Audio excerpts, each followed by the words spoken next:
R-T ॲडमिशनच्या प्रतीक्षेमध्ये असणाऱ्या सर्व पालकांसाठी आता आनंदाची बातमी आहे. आर-टी प्रवेश प्रक्रियेला सुरुवात झालेली आहे. या संदर्भातील न्यूज आता वर्तमानपत्रामध्ये देखील आलेली आहे. तुमच्यासमोर एक आर्टिकल मी ठेवत आहे, ते तुम्ही पाहू शकता. आर-टी प्रवेश प्रक्रियेला सुरुवात करण्यात आलेली आहे, असं मोठं हेडिंगसुद्धा देण्यात आलेलं आहे. यामध्ये तुम्ही पाहू शकता, शाळा नोंदणीसाठी 19 जानेवारीपर्यंतची मुदत देण्यात आलेली आहे.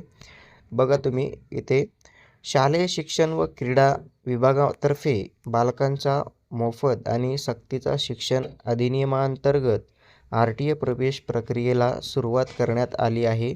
शैक्षणिक वर्ष 2026-27साठी असलेल्या या प्रवेश प्रक्रियेत सुरुवातीच्या टप्प्यात शाळांची नोंदणी केली जाणार असून दिनांक 9 जानेवारीपासून शाळा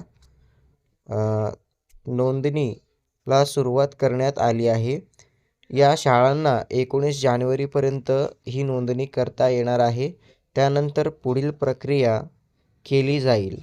शिक्षण हक्क कायद्याअंतर्गत शाळांमधील 25% आरक्षित जागांवर ऑनलाईन पद्धतीने आर-टी प्रवेश प्रक्रिया राबविली जाते.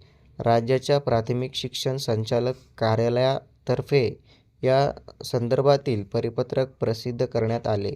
त्यानुसार 2026-27 या वर्षासाठी आर-टी प्रवेशासाठी विनाअनुदानित व स्वयंअर्थसहाय्यित शाळा नोंदणी व शाळा पडताळणीची लिंक सुरू करण्यात आली आहे.